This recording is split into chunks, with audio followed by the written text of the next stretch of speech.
ان کو سیکیورٹی چاہیے اور وہ سیکیورٹی امبریلا وہ اچھا اس میں اہم سوال بلگیر صاحب دیجیے گا کہ جس طرح ایٹمی ملکوں کے اوپر تو حملہ ابھی تک کسی جگہ کسی نے نہیں کیا، نہ ایٹمی ملک نے ایٹمی ملک پر کیا، نہ امریکہ جرأت کر سکا. یہ جو نئی چیز ہے کہ مثلا جو ایٹمی ملک نہیں ہیں یا بننے نہیں دے رہے ان کو خطرے ہیں، کیا آئندہ پوری دنیا ایٹمی صلاحیت حاصل کرنے کے لیے زیادہ دوڑ میں شامل نہیں ہو جائے گی؟ اصل میں تو ڈائمینشنز آف پاور ہوتی ہے نا.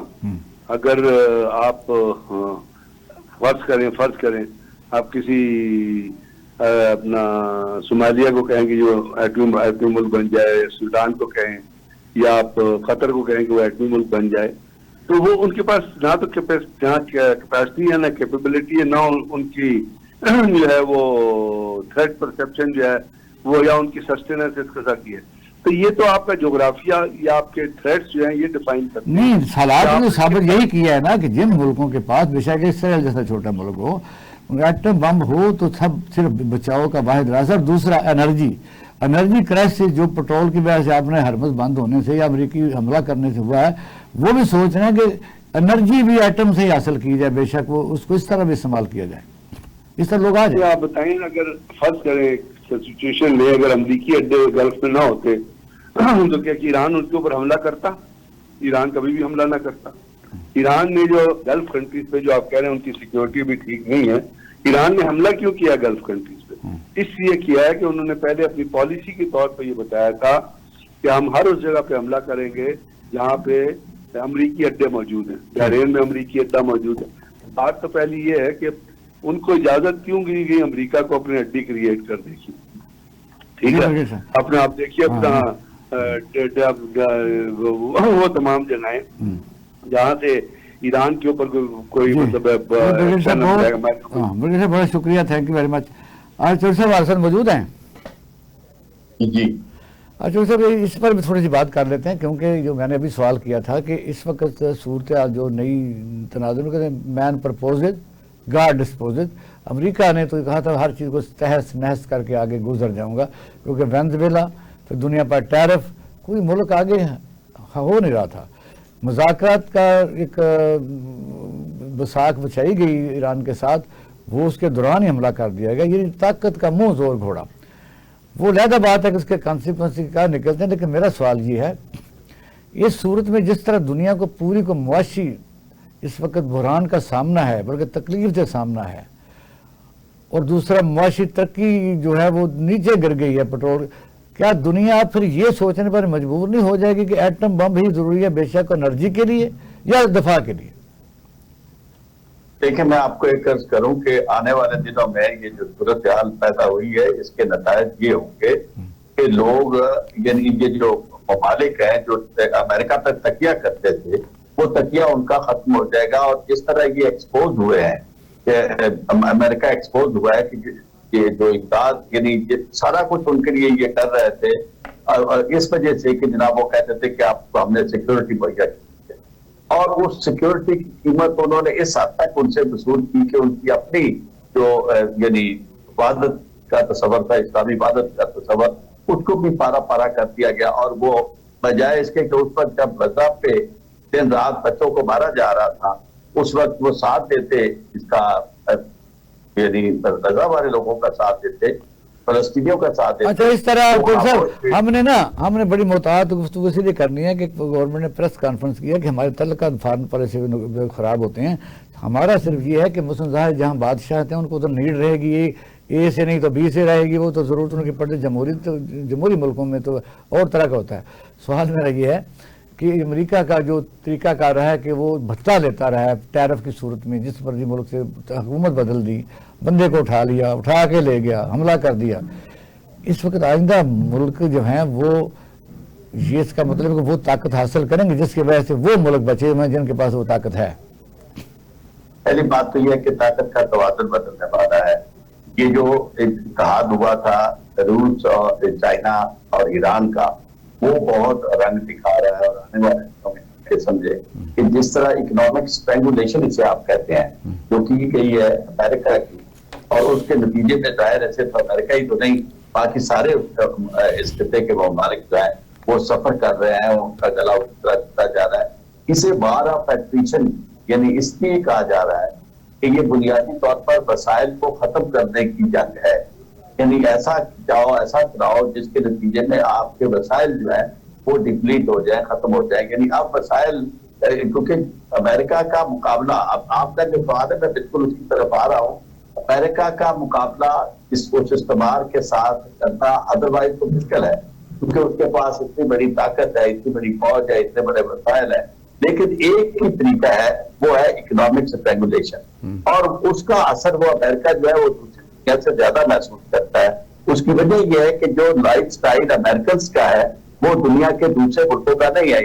یہ جو فلسطین ہے یا ایران ہے یا پاکستان ہے یا ہمارے ملک ہے, ہمسائے ممالک ہے, تو ان کا وہ لائف سٹائل نہیں ہے.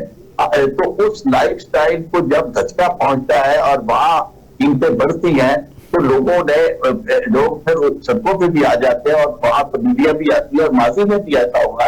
جارج بش کو یہ کہا گیا تھا, جارج بش سینئر جو تھا, کہ ہم آپ کو امریکہ کا پریزیڈنٹ دیکھنا چاہتے ہیں, دنیا کا پریزیڈنٹ نہیں دیکھنا چاہتے. پوری دنیا میں اس سے جنگیں لڑی. تو یہ صورتحال تو اب بدل رہی ہے. رہا سوال کہ ایٹمی طاقت بننا ہر کسی کے بس کا روگ نہیں ہے. یہ بات جو بریگیڈیئر صاحب نے کی تھی اس میں کافی وزن ہے کہ ایسی صورتحال میں سار ملک تو ایٹمی طاقت نہیں بنے گا. البتہ یہ رجحان جو ہے یہ بہت زیادہ بنے گا, وہ آپ کی بات میں بھی بڑی سچائی ہے. اور خاص طور پہ امریکہ, یہ جو آپ کا ایران ہے, یہ تو اب آپ سمجھے کہ نیوکلیئر طاقت بن گیا, کیونکہ ایران کا مقابلہ وہ اس انداز میں کر نہیں سکا جو پیچھے اتنا پڑ رہا ہے. دیکھیں نا, سورس وسائل کی تو جو سب کوئی کمی نہیں ہے. مڈل ایسٹ میں ایک پلازا ان کا جو بنتا ہے وہ تو آپ کو پتا کتنے اربوں ڈالر کا بنتا ہے. تو ان کا جو اس وقت رہنے سہنے کا انداز ہے, ان کی جو لگژریز ہیں, وہ اس کو پھر اس طرف جب جان بچانے کے لیے, تو اس کے علاوہ شمالی کوریا کا آپ کے سامنے ماڈل موجود ہے. اس طرح کئی ملکوں کا ماڈل اس طرح آ سکتا ہے کہ ظاہر آپ ٹکر تو لینی پڑے گی دنیا کو. یہاں ہونے سے شکست ہو رہی ہے امریکہ کو. میں آپ کو ایک فرق بتا دیتا ہوں. میں آپ کو دوسرے دنیا کے ممالک جو ہیں ان کے اپنے دیگر وسائل بھی ہیں. ان کے پاس زراعت ہے, ان کے پاس اور یعنی مادیات ہے, بہت کچھ ہے. ان کے پاس جنگلات ہیں, یعنی اور طاقت ان کے پاس بہت زیادہ ہے. یہ ملک جو ہے بنیادی طور پر ان کے اپنے وسائل سوائے تیل سے زیادہ, اور تیل کی ہر جگہ نہیں ہے, تو تیل کے علاوہ کچھ نہیں ہے. اور اگر ان کے پاس کچھ ہے تو وہ دوسرے ملکوں سے آئے ہوئے جو ایکسپیٹریٹس ہیں, جو یہاں آ کے سیٹل ہوتے ہیں, یہاں انویسٹ کرتے ہیں, پیسہ لگاتے ہیں, ان کو یہ سیف ہیون اس لیے چاہیے کہ یہاں جنگ کہتے ہیں کہ یہ جو کبوتر کی طرح یہ جو آپ کے ہوتے ہیں انویسٹرز, وہ بالکل جہاں کھڑاک ہوتا ہے, جہاں فائر کی آواز آتی ہے, وہاں نہیں رہتے. تو یہاں کوئی یہ توقع نہیں کر سکتا کہ یہ گلف ممالک جو ہے آنے والے دنوں میں ایسی طاقت بننے کی کوشش کریں گے, کیونکہ ایسی طاقت بننے کا مطلب یہ ہے کہ آپ دنیا کی دوسرے ملکوں کے ساتھ اس میں حرب میں ہے, جنگ میں ہے. یعنی آپ کا تناؤ جو ہے یہ دوسرے ملکوں ہمیں بریک کی طرف جانا ہے. آج ہمارے ساتھ ہی رہیے گا. اب ہمیں بریک کی طرف جانا ہے, تو پھر ہم نے بات کرنی ہے توشہ خانہ کیس کی, اور خاص طور پر الشفا انٹرنیشنل میں بانی پی ٹی آئی کو منتقل کرنے کے لیے حکومت کی پٹیشن اور اس کا جوابات, اور پھر یہ عدالت کا حکم. آتے ہیں شارٹ بریک کے بعد, ہمارے ساتھ رہیے گا.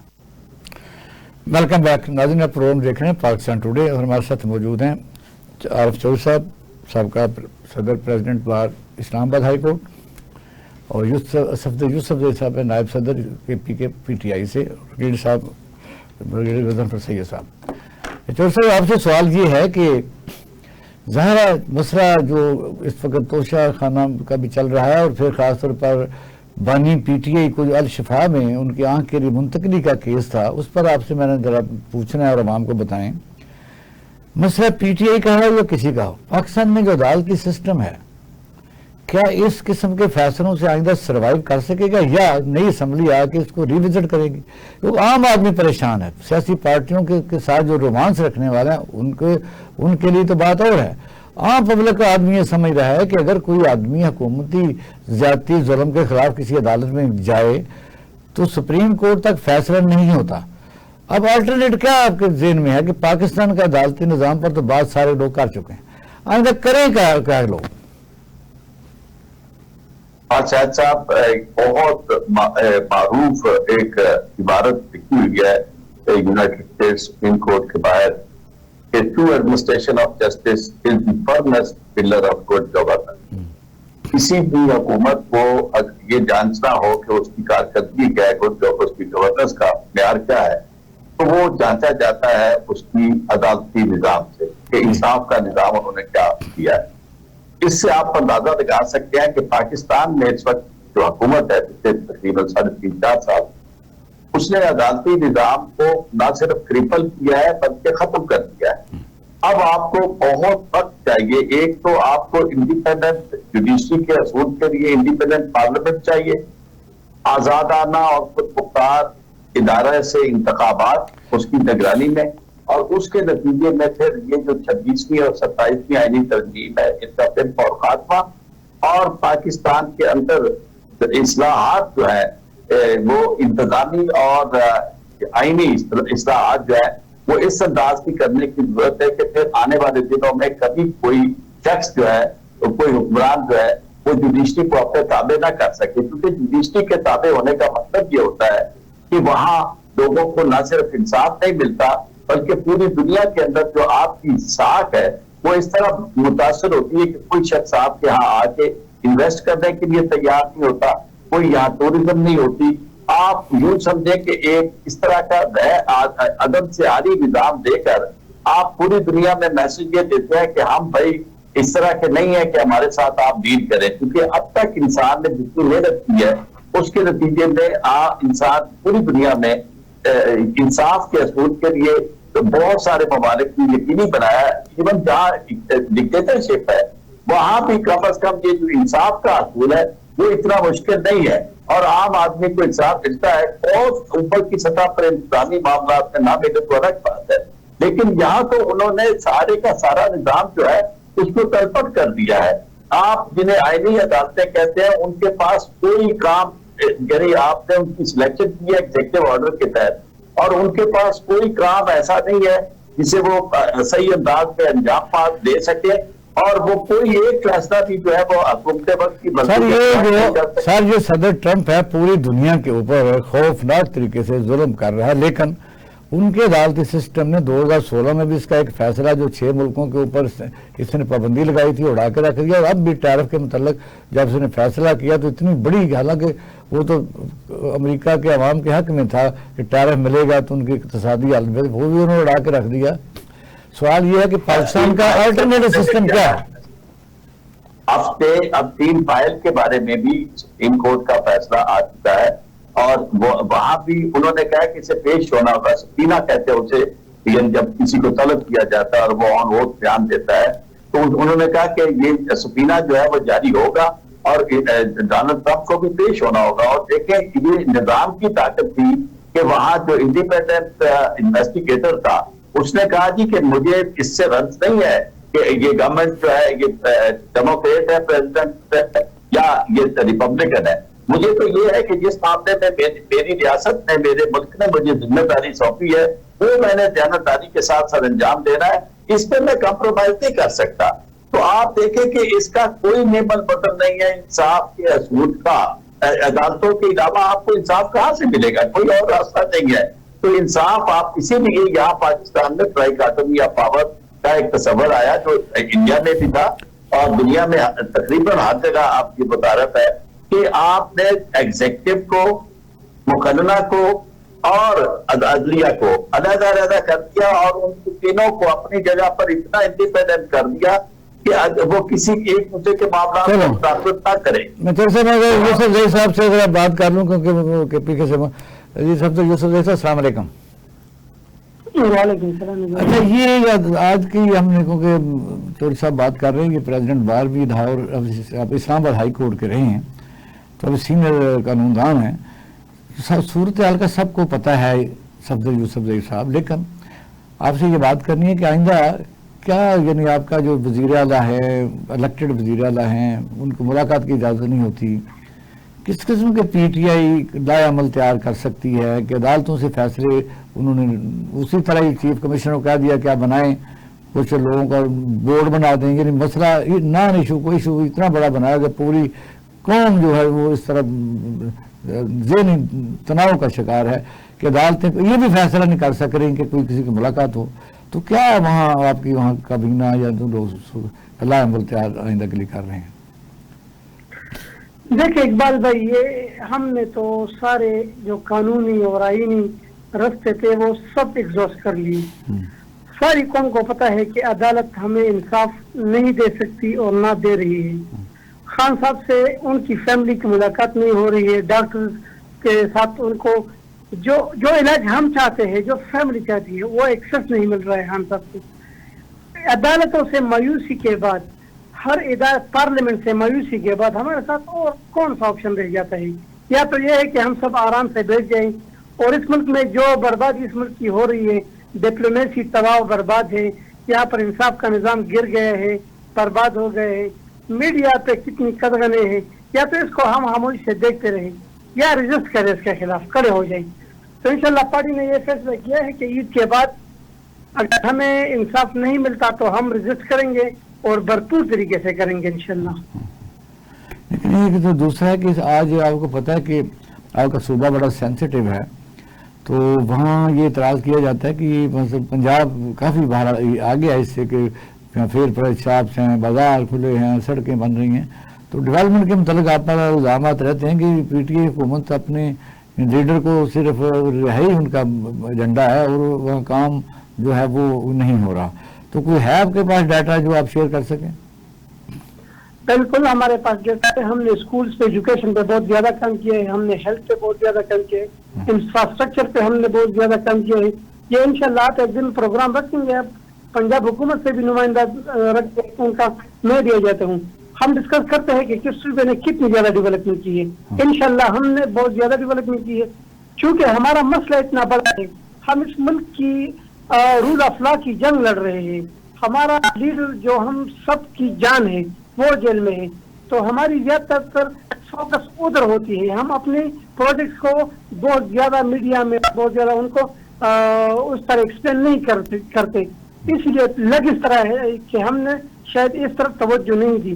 ہماری توجہ بالکل اس طرف ہے، اور ہم انفراسٹرکچر سے لے کے ایجوکیشن سے لے کے ہیلتھ سے لے کے ہر چیز پہ انشاءاللہ پنجاب سے ہر چیز میں آگے ہوں گے. لیکن ہماری پرائیورٹی اس ملک کی رول آف لا ہے. اگر ہم رول آف لا کی بات نہیں کریں گے تو اس ملک میں لوگ نہ روزگار کریں گے، نہ کر اس ملک سے لوگ بھاگیں گے جس طرح بھی بھاگ رہے ہیں.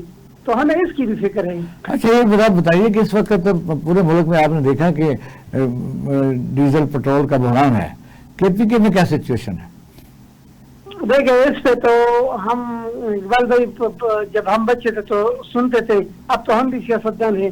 وہ کہتے تھے کہ اشرافیہ غریب لوگوں کا خون پی لیتی ہے، تو وہ اسی طرح پی لیتی ہے کہ ہم نے اپنے پرانے لیے ہوئے تیل کو اتنا مہنگا کر دیا اور اربوں کے اربوں روپے کا منافع غریب عوام سے نکال کے عمرا کو دے دیا. تو اس سے یہ ادھر روزگار پہ بہت بڑا اثر پڑا ہے، کیونکہ روزگار کا زیادہ تر ٹرانسپورٹ پر ہوتا ہے اور ہمارا تو صوبے کا زیادہ تر کام ٹرانسپورٹ کا ہے. تو ہم پہ تو بے انتہا اس کا اثر ہوا، پورے ملک پہ ہوا ہے. اور کے پی کے میں اور کوئی راستہ ہے تیل کے آنے کا سوائے اس کے کہ یہ جو مین یعنی راستہ کراچی والا ہے یا ایران تو خیر بند ہو گیا، تو اور کوئی راستہ سے کوئی اس کو کے پی کے کوئی آئل اور ڈیزل آ سکتا ہے، آتا ہے؟ ادھر ایسا تو کوئی ڈائریکٹ راستہ نہیں ہے. افغانستان کے ساتھ بھی ہمارے ٹرمز اس طرح ہے، جدید سے زیادہ تیل پاکستان آتا ہے، آپ کو پتا ہے ایران سے آتا ہے، وہ راستے سارے بند ہو گئے. تو آنے والے دنوں میں ہمارے ساتھ رہنا. میں ذرا دوسرے سوال کی طرف آتا ہوں. چور صاحب اس وقت آپ دیکھیں کہ آج بھی لکی مربت میں جو ایک پولیس گاڑی پر حملہ ہو گیا، 6 لوگ یعنی ایس ایچ او سمیت شہید ہو گئے. پاکستان کی افواج پاکستان آپ نے دیکھا کہ افغانستان میں بڑی دور تک دہشت گردوں کا پیچھا بھی کر رہی ہے اور اس میں کافی کامیابیاں بھی حاصل کر رہی ہے. یہ دہشت گردی رکنے کا نام نہیں لے رہی. اس سلسلے میں آپ کے پاس کیا ہے رائے یا تجویز کہہ سکتے ہیں؟ ایک تو ہم ظاہر افواج پاکستان کو سلوٹ پیش کرتے ہیں کہ ہندوستان کی جو پراکسی وار ہے وہ اس کی وجہ سے ہمیں بڑی مصیبتوں کا سامنا ہے. تو لیکن یہ بھی ہے کہ سرحد کے ہماری طرف سکسیسفل بھی ان کے حملے ہو جاتے ہیں. اقبال صاحب بات یہ ہے کہ جہاں تک بات کا تعلق ہے پوری دنیا میں یہ تصور ہے کہ کوئی بھی شخص محب وطن جو ہے وہ اپنی افواہ کو برا نہیں کہتا اور ان کے یعنی ان کے جہاں تک ان کے پیشہ ورانہ کام کا تعلق ہے تو اس کی تعریف کی جاتی ہے اور عقیدت پیش کیا جاتا ہے. یقیناً میں بھی آپ کے ساتھ اس میں شامل ہوں. اصل بات جو ہے نا وہ یہ ہے کہ پاکستان کا یہ مسئلہ نہیں ہے, یہ مسئلہ بنیادی طور پر سیاسی ہے, اس کا حل بھی سیاسی ہے. اور جب تک آپ اپنے ملک کے اندر ایک پارلیمانی جمہوریت نہیں لاتے اور ریپرزینٹیٹو گورنمنٹ نہیں لاتے اور نیچے سے لے کر اوپر تک آپ کی نمائندہ حکومت قائم نہیں ہوتی, اس طرح کے مسائل حل نہیں ہوتے. اس کی وجہ یہ ہے کہ یہ وہ چند لوگ بیٹھ کے فیصلہ کرنا ان کا وہ ان کی اپنی ایک سوچ ہوتی ہے اور جو ٹریننگ ان کی ہے وہ صرف لڑائی کی ہے. باقی جو لوگوں کو انگیج کرنا ہے, انوالو کرنا ہے, وہ سوچ جو ہے وہ سیاستدان کی ہوتی ہے. یہی وجہ ہے کہ آپ نے دیکھا کہ اکثر جو ہے بعد میں جا کر سیاستدانوں نے بلوچستان سے معافیاں مانگی اور کہا کہ جناب ہم معذرت خواہ ہیں, معافی مانگتے ہیں آپ سے. تو میں حیران ہوں کہ اس طرح کی معافیوں کا تعلق کس طرح کام بنے گا نفسی طور پر معافیوں سے, کیونکہ سیاسی طور پر اگر ایک منظم اور مضبوط آپ کا نظام کام کر رہا ہو اس میں ایک تو محرومی نہیں ہوگی. اگر محرومی نہیں ہوگی تو اندر در اندوزی کا چانس بہت کم ہو جاتا ہے, کیونکہ لوگوں کے اندر جو محبت ہے, آپ دیکھیں میں آپ کو عرض کروں اس وقت وہاں اسلامی جمہوری نظام قائم ہے ایران میں اور وہ ایک اکٹھے ہیں آپس میں ملک کی حفاظت کے لیے. کوئی شخص وہاں سے بھاگ نہیں رہا, ہر شخص جان دینے کے لیے تیار ہے. لیکن جب آپ اس طرح کی صورتحال پیدا کر دیتے ہیں کہ ملک کے اندر ہر شخص اپنے فنڈامنٹل رائٹ سے محروم ہو جاتا ہے تو اس کے بعد اس کے اندر وہ آپ اس سے توقع نہیں کر سکتے محبت کی جو آپ ایک آزاد شہری سے کرتے ہیں یا جہاں فریڈم موجود ہوتی ہے. تو اس لیے یہ مسئلہ کئی سالوں سے چل رہا ہے اور اس کی وجہ صرف یہ ہے کہ فیصلہ چند لوگ کرتے ہیں. یعنی کبھی کسی کی بار آپ نے اپنے ذمہ لے لی اور وہ بھی کسی پارلیمنٹ کے فیصلے کے نتیجے میں نہیں دی. آپ کے چند لوگ جو تھے وہ خوف میں آ کے انہوں نے اپنے ایسے فیصلے کیے جن کے دور راست اثرات نکل رہے ہیں. تو حل وہی ہے جس کو کوئی سننا نہیں چاہتا اور وہ کرنا نہیں چاہتا. اور یقین جانے آپ اپنی فوجیں لڑانے سے فوجیوں کو مروانے کی بجائے پاکستان کے اندر کا نظام درست کر دیں, آپ دیکھیں گے کہ خود بخود نہیں. یہ تو پھر آپ وہ بات کر رہے ہیں کہ یعنی جو لوگ ناراض ہیں وہ فیسیلیٹیٹر ہیں, اور یہ الزام ہے پی ٹی آئی کی حکومت پر بھی وہاں ان کی نہیں یہ بات نہیں ہے, یہ نہیں خطر میں یہ نہیں بات کر رہا, فیسیلیٹیٹر نہیں ہے. اس کا نیچرل کانسیکوینس یہ ہوتا ہے کہ جب آپ کے اندر بدامنی ہوتی ہے. آپ کا کیا خیال ہے کہ انہوں نے آپ کا ساتھ دے دیا کے پی کے والوں نے اس جنگ میں؟ کے پی کے والے تو آپ کا ہراول دستہ ہے, آپ کا ساتھ دے رہے ہیں. ایسی کوئی بات نہیں ہے. صرف کہنے کا مقصد میرا یہ ہے کہ آپ اپنے اندر جب اتحاد پیدا کرتے ہیں تو کسی کو موقع نہیں ملتا آپ کے اندر داخل ہونے کا. آپ نے تو لوگوں کو بے بس کر دیا ہے. یعنی کے پی کے والے جو ہے حملوں سے پہلے یا دہشت گردی سے پہلے ہی ان کی ذات جو ہے وہ ایک ہر وقت خطرے میں ہے کہ کب انہیں اٹھا دیا جائے گا, کب انہیں مارا جائے گا, اور باقی جگہوں پہ بھی اس طرح کی صورتحال ہے. تو میں یہ کہتا ہوں کہ اس کے حل دیر پاس کے لیے اس کا سیاسی حل نکالا جائے اور اس کے بعد آپ لوگ اپنے آپ کو جب آپ ایک آزاد اور خود مختار مملکت کے طور پر ایک آزاد جمہوری معاشرے کے طور پر متعارف کروائیں گے اور آپ کی عدلیہ کام کر رہی ہوگی تو یقین مان لیں آپ کے مسئلے خود بہت ختم ہو جائیں گے.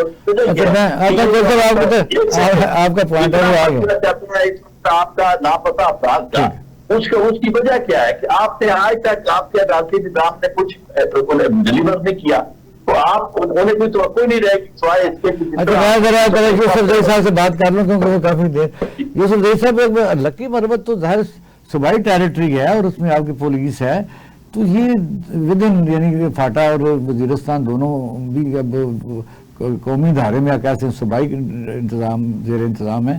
دہشت گردی میں آپ کی جو پولیس ہے وہ ناکام کیوں ہے؟